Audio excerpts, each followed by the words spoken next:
Olá pessoal, sejam todos muito bem-vindos ao canal do NEP Eurípides Barçanufo de Campinas. Que Jesus possa estar sempre em nossos corações. Dando continuidade ao nosso projeto Estudando o Evangelho com Kardec, nós vamos hoje iniciar o capítulo de número 5, intitulado Bem-aventurados os aflitos. O capítulo 5 é o maior capítulo de todo o Evangelho. E ele é um capítulo que vai falar para a gente sobre algo que nós conhecemos bem. Ele vai falar para a gente sobre sofrimento. É importante que nós possamos entender as razões, os motivos, os porquês dos nossos sofrimentos, para que nós possamos agir de uma maneira a fazer com que esse sofrimento, com que essa dor, possa nos melhorar e assim nos livrarmos do sofrimento e da dor. Então percebam que interessante, porque Kardec no capítulo 4, ele veio nos explicar que é preciso nascer de novo para chegar no reino de Deus. Ele explica sobre a reencarnação. Então não teria como a gente entrar no capítulo 5 falando sobre sofrimento e aflições se nós não entendêssemos a respeito da reencarnação. Então Kardec organiza de uma maneira pedagógica o Evangelho segundo o Espiritismo. Ele vem nos falar primeiro de reencarnação para que a gente possa compreender então a questão dos sofrimentos. E Kardec abre o capítulo 5 com algumas bem-aventuranças do Cristo. As primeiras duas bem-aventuranças estão descritas no Evangelho de Mateus, no capítulo 5, que fazem parte do Sermão da Montanha. Jesus diz a seguinte bem-aventurança: Bem-aventurados os que choram, porque serão consolados. Ele também diz: Bem-aventurados os que padecem perseguição por amor da justiça, porque deles é o reino dos céus. Então, de uma forma interessante, a gente vai ver que Jesus está dizendo que bem-aventurados são aqueles que sofrem. Se a gente pegar a palavra bem-aventurado, a gente pode trocar por felizes aqueles que sofrem, abençoados aqueles que sofrem, porque esses serão consolados. E a gente pode dizer, mas como pode ser feliz? Como pode ser abençoado aquele que sofre? Mas aí é que está a questão. Quando houve a tradução do Evangelho, a palavra original não é a palavra que gera bem-aventurados. A palavra original do hebraico é Ashirei, que significa manter-se em caminho, manter-se em marcha, manter-se firme. Então, se a gente pega a bem-aventurança, mantenha-se firme, você que chora, porque você será consolado. Agora faz sentido. Agora a bem-aventurança faz sentido, porque se eu entendo como bem-aventurado, significa que eu já atingi uma bem-aventurança, eu já atingi uma bênção, eu já atingi uma felicidade. E se eu estou sofrendo, eu não posso estar feliz. Agora, se eu pego a tradução original, lá do hebraico, do Ashrei, que vai significar manter-se em marcha, manter-se no caminho, manter-se firme, então mantenha-se no caminho você que chora, porque você será consolado. E qual é o consolo que nós recebemos? Além do consolo do Cristo, que nos ensina que Deus é um Pai de amor, que Deus é um Pai de benevolência, que é um Pai de caridade, que é um Pai que nos ensina e não um Pai punitivo como era do Velho Testamento. Ele nos traz uma boa nova, a boa notícia, o Evangelho, mostrando que nossas ações geram os resultados da nossa vida.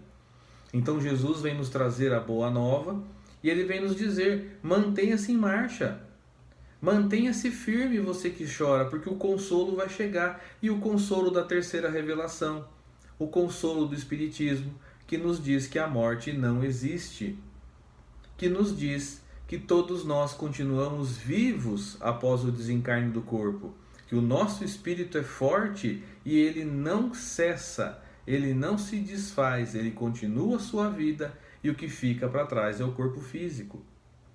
Então, já nessa primeira bem-aventurança, a gente já começa a entender um pouco mais o significado da aflição. Então, mantenha-se em marcha, você que está sofrendo. E Jesus diz: mantenha-se em marcha, mantenha-se firme, você que sofre perseguição por amor da justiça, porque seu é o reino dos céus. Nós já vimos nos vídeos passados que reino dos céus não é um lugar geográfico. Reino dos céus é um estado de espírito que nós conquistamos para nós. Para os judeus da época de Jesus e para os judeus de uma forma geral, o reino dos céus é quando ele está bem com a sua sociedade, quando ele está bem com a sua comunidade. Para nós podemos então extrair essa informação dizendo que reino dos céus é quando nós estamos com a consciência tranquila, quando nós estamos com a consciência em paz. Então, aquele que sofre perseguição por amor à justiça, continue firme, continue no caminho, porque você vai conseguir obter a paz de espírito necessária. E quem são aqueles que sofrem perseguição por amor à justiça? Todos aqueles que compreenderam a necessidade da transformação moral e que não se vingam, que não buscam fazer mal para o próximo, muitas vezes são perseguidos. São chamados de bobos. Onde já se viu, a pessoa te fez o mal, você não vai revidar. A pessoa te fez o mal e você não vai se vingar. Então a pessoa que compreende que a vingança não é o caminho, que fazer o mal não é o caminho, ela às vezes sofre a perseguição. Então Jesus está dizendo, bem-aventurados. Agora mudando para manter-se em marcha, manter-se firme. Mantenha-se firme, você que está passando por isso. Você que está sofrendo por causa dessa perseguição, porque você vai edificar em si o reino dos céus, vai edificar em si a consciência tranquila. E nós vamos ver também que Lucas traz mais duas bem-aventuranças no seu evangelho. Ele fala, bem-aventurados vós, os pobres, porque vosso é o reino de Deus. Ele diz, bem-aventurados os que agora têm fomes, porque sereis fartos. E também diz, bem-aventurados vós que agora chorais, porque rireis. Então Lucas traz uma outra versão das bem-aventuranças dentro do seu entendimento e dentro daquilo que ele compreendeu. Lembrando que Lucas não conviveu com o Cristo, Lucas ele veio depois, então ele fez o seu evangelho em cima de contos, em cima de informações que chegaram até ele, através dos outros apóstolos, através de Maria, de uma forma geral. Então ele traz uma versão um pouco diferente, mas do mesmo jeito, ele mostra pra gente que é da mesma forma, mantenha-se firme, mantenha-se em marcha. Quando ele fala, bem-aventurados os pobres, porque vosso é o reino de Deus, ele não está falando apenas do pobre no sentido financeiro. Ele está falando do pobre de orgulho, do pobre de vaidade, do pobre de egoísmo. Porque se você é pobre desses sentimentos inferiores, você é rico dos sentimentos superiores. Então esses vão ter o reino de Deus. E percebam que Jesus usa reino dos céus, quando narrado por Mateus. E aqui ele está usando Lucas, reino de Deus. Por quê? Porque os judeus não usavam o nome de Deus em vão. Eles só usavam em orações e dentro do templo. Então Mateus não usa reino de Deus, ele usa reino dos céus. Já Lucas, que não era judeu, ele era grego, criado na Grécia, sírio, criado na Grécia, ele falava então reino de Deus, não era da sua cultura. Então olha que interessante, a diferença dos evangelhos de acordo com a cultura. E depois ele vai dizer, bem-aventurados os que têm fome, porque serão fartos. Fome. O povo na época de Jesus, muitos passavam fome. O poder que Roma detinha sobre aquele povo fazia com que eles tivessem situações horríveis, de fome, de escassez. Mas não é só dessa fome que ele está dizendo. Bem-aventurado você que tem fome, mantenha-se firme você que tem fome, porque você será saciado dessa fome. Fome do conhecimento, fome do perdão, fome do amor, você será saciado. E ele diz, bem-aventurados vocês que choram, porque então rireis. É bem parecido com o que Mateus colocou: bem-aventurados os que choram, porque serão consolados. Então as bem-aventuranças, elas mostram a necessidade de nós nos mantermos firmes, nos mantermos no caminho, nos mantermos com fé, com a fidelidade com Deus. E nós podemos perguntar: mas existe então justiça nas aflições? Nós vemos tantas aflições acontecendo no mundo, nós vemos pessoas boas passando por situações de sofrimento horríveis. Nós vemos pessoas que nós sabemos que a sua índole não é uma das melhores e parece que para elas tudo dá certo. Por que acontece isso? Por que algumas pessoas, algumas crianças nascem com situações no próprio corpo que impedem que ela se desenvolva normalmente como as demais crianças? Porque muitas nascem com doenças que podem colocá-las presas a uma cama para o resto da encarnação, e outras nascem normais, vamos chamar assim, no ponto de vista físico. Por quê? Algumas crianças nascem em berço de ouro, ricas, com acesso a tudo, e outras nascem paupérrimas, com dificuldades para poder crescer e se desenvolver. Onde há a justiça de Deus nisso? Se nós olharmos apenas para a parte material, nós então diríamos que Deus é injusto. Mas como nós não temos apenas a parte material, como nós temos conhecimento da parte espiritual, da parte do espírito, que o Espiritismo nos traz que existe vida após o desencarne, que nós reencarnamos, como nós já vimos no último capítulo. Então nós vamos começar a compreender que existe sim justiça nas aflições, porque toda semente plantada, ela será colhida. Nós plantamos opcionalmente a semente. Eu posso escolher entre plantar milho, laranja ou limão. Eu posso escolhi plantar laranja.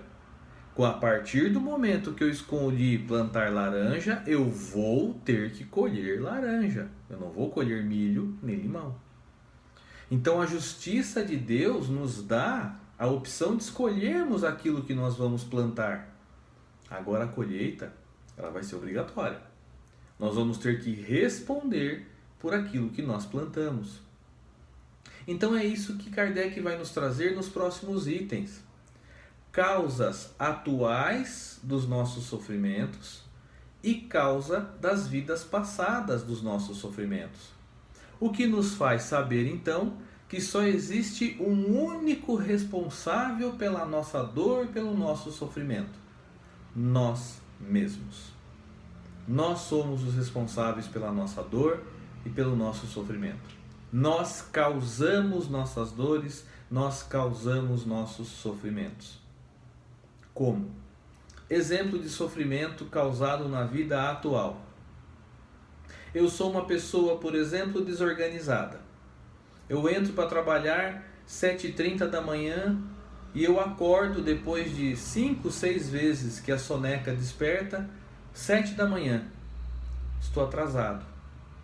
Acabei de causar um sofrimento para mim, para aquele dia, para aquele momento. Não deixei minha roupa organizada, minha carteira, minha chave, minha bolsa, minhas coisas organizadas, não deixei. Vou ter que sair atrasado, correndo, procurando e organizando tudo para que eu possa sair de casa. Criei mais um sofrimento. Se durante esse processo eu magoar a pessoa que vive comigo ou as pessoas que vivem comigo, se eu for grosseiro, se eu for injusto, se eu criar situações, eu estou responsável por aquela semente que eu plantei. Percebe quantas coisas eu vou sendo responsável por uma única atitude? Eu poderia ter levantado mais cedo, eu poderia ter acordado mais cedo, me organizado melhor. Então eu vou para o trabalho e eu escolhi ir de carro. Naquele dia eu vou no trânsito causando infrações. Eu passo em sinal vermelho, eu ultrapasso em local proibido, entro na contramão, Tudo isso vai me gerar as multas de trânsito. É um sofrimento. Culpa de Deus? Não. Culpa de algum espírito que está me obsediando? Não. Culpa minha. Eu escolhi. Eu estou agindo daquela forma. Ah, mas um espírito obsessor pode fazer com que eu tenha algumas atitudes? Ele pode influenciar em algumas atitudes, mas nós escolhemos se vamos realizar ou não. Então o processo é 50-50, né? Nós temos a nossa parte da responsabilidade. Aí então eu chego no trabalho, atrasado, está chovendo, eu não consegui parar perto da entrada do meu trabalho, precisei parar longe, vim tomando chuva. Tudo resultado da minha atitude. Quando eu entro no meu ambiente de trabalho, chego na minha mesa, chego na minha bancada, vem o meu amigo e diz, bom dia. Você diz, bom dia só se for para você. Meu dia está sendo horrível. Culpa de Deus? Não. Culpa de algum espírito? Não. Ou melhor, sim, do meu espírito. Eu, como espírito, sou responsável por aquela situação. Então eu escolho diariamente, todo momento, toda situação, eu escolho se eu vou querer ter resultados momentâneos bons ou ruins. As minhas atitudes, a minha forma de agir, a minha forma de reagir às situações é a que vai definir como será a minha vida. Então quando a gente para pensar, que atitudes que eu estou tomando? Que forma de agir que eu estou tendo? Com o meu corpo, com o meu trabalho, com minha família, com as pessoas do meu convívio. Às vezes a gente reclama, poxa vida, né? As pessoas não têm paciência comigo, ou então as pessoas me dão às vezes respostas ríspidas. Mas eu parei para pensar no que eu posso estar fazendo também. Qual é a atitude que eu estou tendo para que aquilo possa, né, estar acontecendo? Então eu escolho o tempo todo, eu tenho atitudes o tempo todo que me causam sofrimentos atuais. E às vezes a gente põe a culpa na encarnação passada, que é o próximo item que o Kardec vai nos trazer, as causas anteriores. E às vezes não é a causa da vida passada, é causa dessa vida mesmo, dessa escolha mesmo. A pessoa teve um vício durante a encarnação inteira. No fim da encarnação, aquele vício trouxe-lhe uma resposta, trouxe-lhe uma doença. Ela pode dizer, é por causa da vida passada que eu precisei passar por isso. Não, você teve um vício a vida inteira que causou aquilo. Então nós temos que saber dosar isso, nós temos que saber entender isso melhor. Agora, existem aquelas situações que são as causas das vidas passadas. São situações que nós tivemos nas vidas anteriores e que nos remetem a situações de hoje. Como nós comentamos nos vídeos anteriores sobre reencarnação, sobre a questão da família, as atitudes que eu tive com as pessoas nas encarnações passadas fez com que essas pessoas estivessem comigo hoje de novo juntas em minha família, para que eu pudesse trazê-las para o meu lado, para o lado que eu possa fazer o bem para elas, que eu possa agregar e não desagregar. Então, exemplos de situação do passado.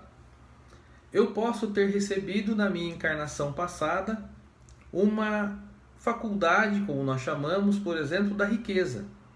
Eu recebi a oportunidade de ter uma riqueza muito grande na encarnação passada.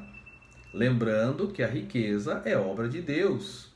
Tudo que existe no nosso planeta é obra do nosso Criador, é obra de Deus.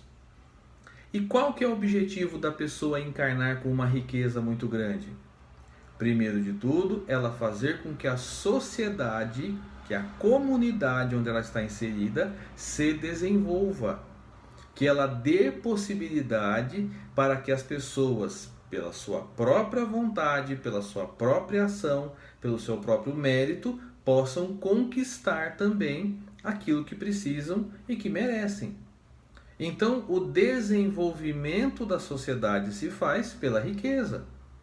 O que seria de nós, por exemplo, sem os remédios, sem as vacinas, sem os estudos que nós temos, sem os satélites que rodeiam o nosso planeta e permitem a comunicação tão rápida. Tudo isso foi conseguido através de riquezas. Pessoas que possuem a riqueza e que fazem com que isso se desenvolva. Só que a riqueza tem um grande problema. A pessoa pode se apaixonar pela riqueza, se perder pela riqueza. E ao invés de fazer com que a comunidade se desenvolva, a pessoa faz com que a comunidade sofra com o seu dinheiro. Aquela pessoa que tem a riqueza, ela pode massacrar os mais pobres. Ela pode impedir que eles se desenvolvam.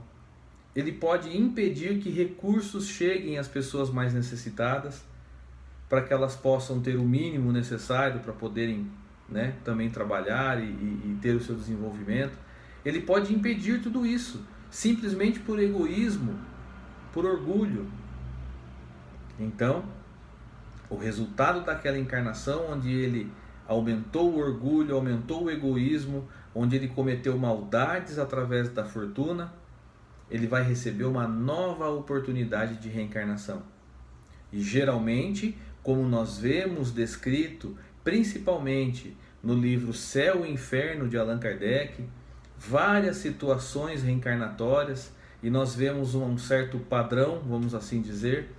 Geralmente o espírito vem numa nova encarnação expiatória. E o que é uma encarnação expiatória? É onde ele vai expiar, é onde ele vai verificar, corrigir o engano do passado. E geralmente ele vem na situação contrária. Porque se ele vem com a riqueza novamente, ele pode cair de novo, ele pode aumentar o seu débito mais ainda. Então ele vem na situação contrária, ele vem na pobreza, para que ele possa dar valor ao real motivo da utilização da fortuna, para que ele possa compreender o que o outro lado passa na situação enquanto ele era rico, para que ele possa equilibrar o seu espírito para o aprendizado. Então essa é a justiça divina. Não existe punição, existe reequilíbrio. Existe uma oportunidade maravilhosa que Deus nos dá para nos reequilibrarmos dos enganos. Um outro exemplo, a pessoa recebe numa encarnação passada uma faculdade da inteligência, da intelectualidade, da capacidade de raciocínio. E ela utiliza aquilo para construir males, para construir coisas que causam destruição, que causam mal, que causam massacre. Ela vem numa nova encarnação, na situação contrária. Ela vem com a sua mente, com a sua intelectualidade anestesiada, passando por alguma deficiência mental, cognitiva, para que ele possa compreender a importância da inteligência, a importância do bom uso da inteligência, para que então, numa próxima encarnação futura, ele possa vir como prova, recebendo de novo aquela faculdade que ele precisou aprender. Então ele vem numa expiação para aprender, ele vai ter reencarnações de expiação, quantas forem necessárias para aprender, para que depois ele possa receber uma nova reencarnação de prova, para que ele possa mostrar para si mesmo, para que ele possa provar para si mesmo que ele consegue passar por aquela situação sem sucumbir. Então olha que interessante. Então quer dizer que o sofrimento é criado por nós mesmos. Então quer dizer que atitudes que eu tomei há 1 minuto atrás ou há 1 milênio atrás, eu estou respondendo por elas. Sim. Então se eu quero respostas diferentes, eu preciso mudar as perguntas. Se eu quero reações diferentes, eu preciso mudar as ações. E é assim que eu vou me transformando.